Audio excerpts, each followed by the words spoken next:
dinqiisa irraa sitirratti bira dhaabatu diddanii akka qachinatti ilaaltanii jookii gootan kanasi gaafa inni du'e hawultii dhaabuuf nutti gaxooliidan nuti warra ekeraa gabbaruu miti Oromoon ekeraan gabbartu ekeraa dubbifti malee ufitti hima ekeraa gabbaruu caalaa jiraa keessan lubbuu keessatti tinifadhaa jiraa keessan jabeeffadhaa haa kute ni yaadanna isa qofaa miti qabsaa'onni Oromoodhaa haa caaluu caalaa itti beelanii itti wareegamanii lubbuu fi itti dhabanii namummaatti dhaban hedduu jira gaafa shinyigarraa kaasee jechuudha Somaalee baraa Somaalee keessarraa kaasee guyyaan goototaa yaadatamaa ture ni yaadatama ammallee akkasumatti yaadatama guyyaan goototaa garuu haa yaadatamu biizinasa mataa ofii beekamtii ittiin barbaadu ittiin uf guddisuu ittiin uf mul'isuudha osoo hin taane yoo dhugaa jirtu san isaaf taate akka dhugaa jirtu dhaan isin dubbadha gaafa caaluun du'e warra baatii lama baatii takkaa fi bultii kudha wayi imbaasii Itoophiyaa galagalaa turre asitti imbaasii cufsiifne jennee warra Oromoo ta'ee warra gaafa san duratti gabbee poolisa nutti yaamee nu ibsisuu barbaadu faadha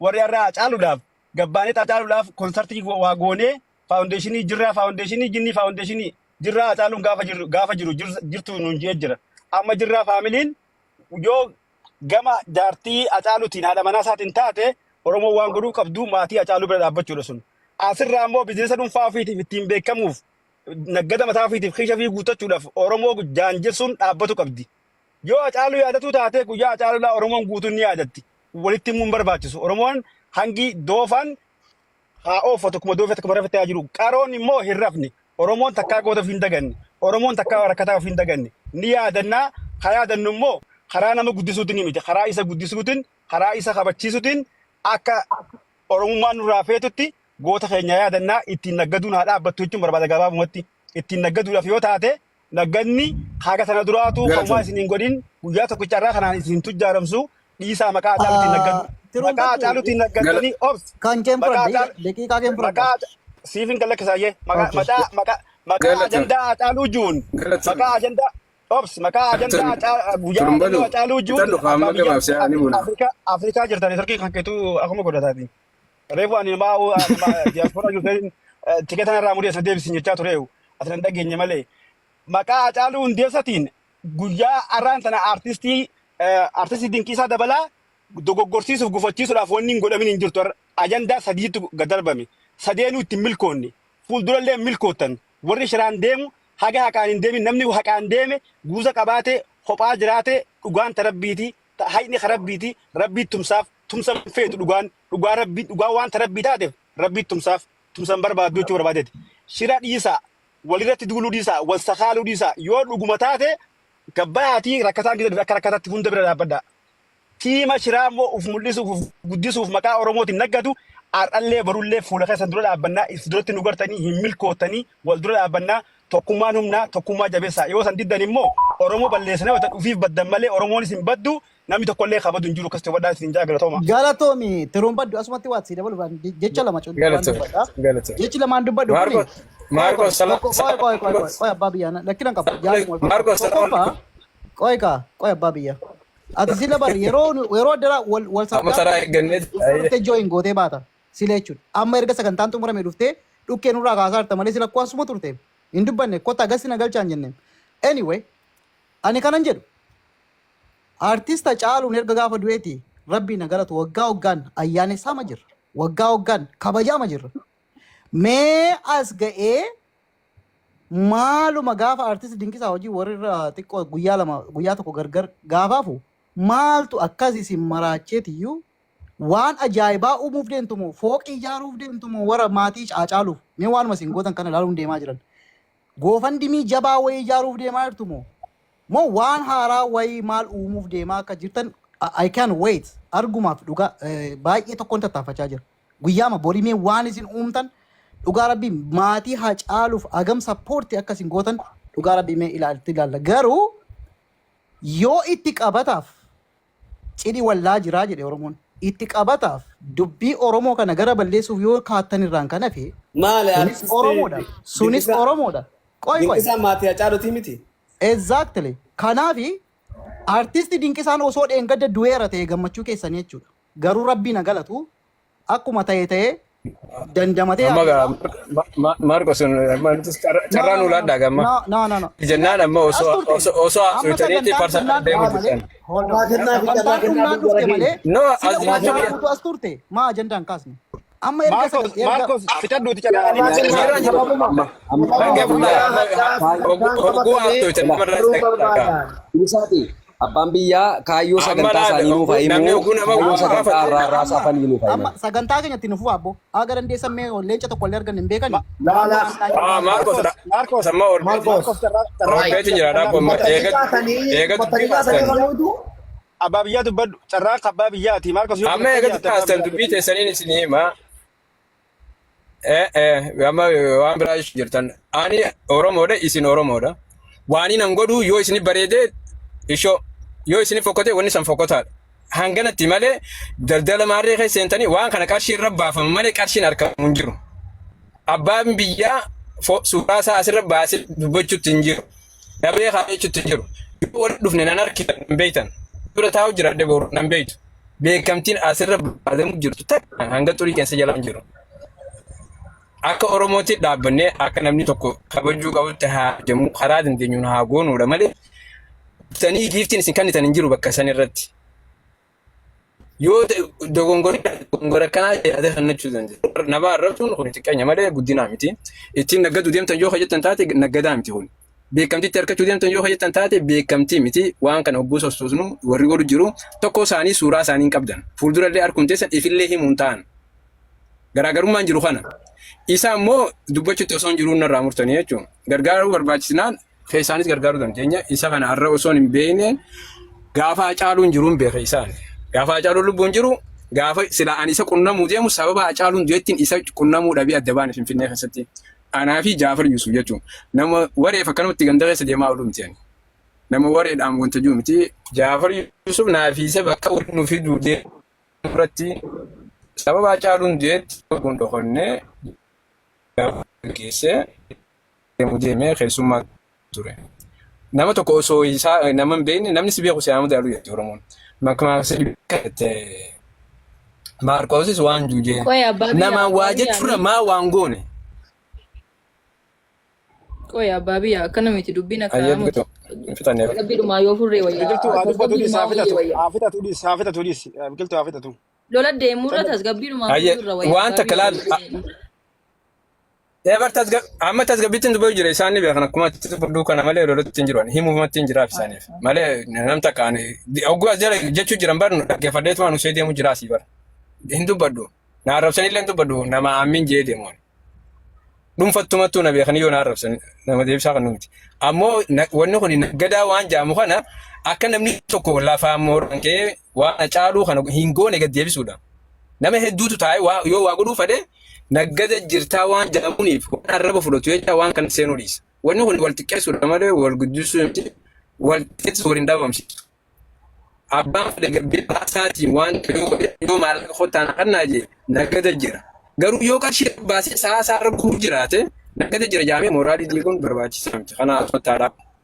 Isa immoo karaan beekuun isa namoonni isa qulqullinnaaf ture itti dhaqee gargaaruu hin dandeenye dhiifama mana kana dhufee dubbachuu qiyyatti.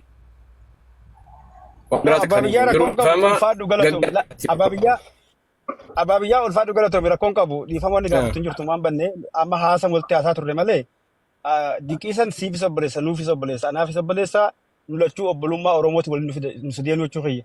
Sirra isatti naannu nuti hundattuu wal qixachuu kiyya artistii Oromooti garuu dhugaan jirtu wanni dubbachuu barbaanne ati arraan tana gastii biraa tira turte Ababiyyaa si qofaa miti nama hedduu ture warra feemasa Oromoo waliin jiru guyyaa kana agartee jirta. Amma reefun tana haasaa kan kee keessatti Ababiyyaa rabbi haqarraa kan rabani ani torbaan tokko baay'ee takka dura qabnee jette kaan torbaan tokko boodan dhagee jette ammas deebiteetuma odumaa asattuu ammaan tokko buusan keessatti daqiiqaa takka don guutuu keessatti ani nun dhageenya quban qabu jette. Okay ijoolleen hoggaati gastii gubbaa jirtan si nama gastii gubbaadhaa waa'ee guyyaa baruu hoggoo isin haasaa turtan ajandaan gargaarsa artistii dinqiisatiitu jira kanaaf dabarsinee hoggoo isin ijoolleen jechaa jirtan an gurra kiyyaan isin dhaggeeffachaa ture si galan ture. Hoggaa san obboleessa kan yoo dhugaan jiraatte hoota arraatti dhayneet obboleessa keenya kana bira dhaabbannee boruuf obboleessa keenya gooticha keenya wareegameefis yaadannoo goona waliini jennee komantii kilaasiitti barreessaa turre. Ati akkasan jechuu maaltu si dadhabsiise bakka sanitti? dadhabdee eegas boodamaan dhufin gizeen gargaarsa wanni sun gastiin sun Produce amma ammallee akkasuma baran torbaan lama ngee gaan dhagee. Torbaan lama ngee dhugaa rabbi kana harbinaa. Torbaan lama ngee. bareedaati wama hundaafuu galatoomii nuti wanti si dubbannuufis nama ofiittu wal komata nama ofiittu wal abdatuutu walit dubbata ta obbolummaati malee ta diinummaati miti Oromoo tokko taanee bakka takkaa dhaabbannuudha malee waan biraatii miti akkasitti wadhu ulfaadhu galatoomii karaa barbaadde nama abbaa barbaadde sappoorti godhuu mirga qabda sun mirga keeti nuti qasin jechuu jiru akkasi qofa osoo hin ta'in ati akka nama buleessa tokkotti ijoollee san keessaa siitti umriilleen irra wayyayyeeti yaadaanii bakka lama ka dhaabbattu agarte bakka lama maa dhaabbatta yaanni kiyyaanii hammeenya fi miti toltumaa fi dubbadde waan dubbadde akkas tanaa laali mammaasallee sirratti qabeetii miti waan Oromoo mammaakte siif ansi jechan uumne mammaasa dur jiruun dubbadde ani akkas ta'u wadhu galatooma ulfaadha sirbatti nu banaa bashannanaa abbaan barbaadan gargaara ammallee akkaawuntiin jirti zeelii fi kashaappiin jira hagifti ammallee gurguruu fi dandeessanii Abbaan biyyaa waa himatanii ol seenan yeroo seenanii waan hunaa jedhan amma. Oi abbaa biyyaatti waan himan abbaa biyyaa mube abbaan biyyaa amma sagantaan itti hima sagantaa artistii dinqiisaa kan itti hima sagantaan artistii dinqiisaa erga qabamee gaafa inni mana isaa qabatu sana gaafa inni mana isaa banatee hawaasaatti rakkoo isaa himatu sanayyii rakkoon isaa himameeti beellama achumatti geessee waan hin danda'e godhee na taajjaba kunoonni jira waan hin danda'e godhee beellama mana kootan fudhee galee yeroo sana jechuudha tun gargaarsa keessa jiru jechuudha fudhee galee yeroon sagantaa qabuu fi jiraga miidiyaa kana rafin taane yidan jiru sagantaa fidanii giphee guyyaa isaarra buusanii naan nambise ammas sagantaa lammaffaan qababe 3-4 sagantaa ummata Harargee dhufe sana anumatu dhiise maaliif sagantaa ummataatiif dinqiisaa tokkittiidha jedhee ummanni sun rakkoo rambuun jedhame sagantaa shirkaa dhufe irra darbe sagantaan utuu dabarsamuu dhufe adda ga'e malee chokooti abbaa biyya sagantaan hadha lafaa kaa'amee sagantaa qabatame miti utuma immoo hadha lafaa kaa'amee qabatame haqa qaba Hacaaluunis obboleessaa ilma Oromooti isa du'aa jiru hambifnaatu dursaa sagantaa borii guyyaa boqonnaa ijoollee biyya faranjii dhiifamee hadha wanti godhameefi sagagatii hadha hacee guyyaa wareegama isaa yaadannoo fi hadhatti as butamee siniin jenna galatoomaa ulfaadha dubbii gabaabsaa waan hubana. Galatooma karaa sagantaa keessanii dhimmaati akka Ghost Family'tti nuti isa qunnamnee akka isaanii gargaarra galatooma ittoo faayyee. Galatooma ulfaadhu Mubaarakee barsiisaan as jala deebi'attee anjaa giraan jaan kaasin. Ani ergaa sama qabu salaama taadhaa ammattee deemte wacin waan inni irraanfadhe waan hin qabuufan deebi'ee dhufeen. Maal jechuudha? Feetu jira moo meeshaa harkatti qabattee dhuftee TikTok ni seentanii baatu. Oo yaani ergaan qaba ibsaaf. Fayyee Awugastii 3 hundi keessanii yoo irraa nafinaa amaana rabbiiti ishee. Al tokkittiin dubbadha. Dhugaa fayyeen al tokko wanta ittiin jedhee ishee ibsuun dhaba yeroo baay'ee biqiltuun waan baay'ee irraa dubbatteetti sila aartii Oromoo kana keessatti qofa osoo hin taane bakka dhimmi Oromoo jiru hundatti nama argamtuudha. Oogasti 3 tapha ajaa'ibaa gurbaa warra irraa. Nan beekaa sagaleen koo baay'ee suuraa haceerra kaadhaa sagantaan akka eegaleera mana kootti suuraa haceerra kaadhaati baangiraawundi sirbaa ceenuu bana dhaabbadhaan irraa Barsiisaa. Dubbiin dhaabnaa jedhi barsiisaa yoo xiqqaate namni gaafa bilbilu hin bahe yookiin namni gaafa bilbilu yoo xiqqaate namaa deebifama imma jabduu si barbaada malee imma callisatiifi miti yoo xiqqaate namaa deebisee namaa bilbilama ammoo teekistii namaa laalanii dhiisuun tuffiidha si galee as gubbaatti obboleettii koyyuu intanaa si ilaalee calluma jedhee nan aaraarti wallaahi anuu aaraan jedhama. Biqiltuu ati wayi giiftara maaliif si jala dubbata? Giftara ta'uun qabu dirqamaa bar dhimma jabduuf pilaatfoormii sooshaal miidiyaa kabiraatiin Oyyaa maqaa dhaabbadhaa ibsaa mootii. ibsaa giftara ta'uun qabu dubbatuudhaaf. Baay'ee galatooma wantiyya galatooma turumbaddu galatooma galata jechatti isin galateeffannuu hin qabnu dhugaa ulfaadhaa galatooma amma waan nu banaati suuraa Hacaaluu irra kaadhaa dandeessanii guyyaa hadhaa galgala sa'aatii tokkorraa erga kaasee haga lafti bari'utti walaloo qopheessittaa biqiltu. Amaanaa hundi keessan iyyuu Oromoo akka namne haala ho'aadhaan ijoollee Amboo dhalattoota naannoo Hacaaluu waliin kabajuudhaaf deemna guyyaa hadhaa hundi keessan iyyuu inafamu inafina. Warri walaloo qabdan walaloo qabna naan jedhaa guyyaa mana nan bana dura bu'ee walaloo walitti qabaa jechuudha. Biqiltuun isin jirti ijoollee hedduudha. Ani sirban qaba Mubarak. Yeellatu Marcos, mube tinaris, Marcos, hanke ati YouTube irratti tulaalee quufne dhiis. YouTube irratti isa yoo dhabe. artii addeeftee kaatee irra deemuuf. Menu banaagaa isaa kosee egaa jirra. Porofaayilaa Hacaaluu haadhaatii jala bultii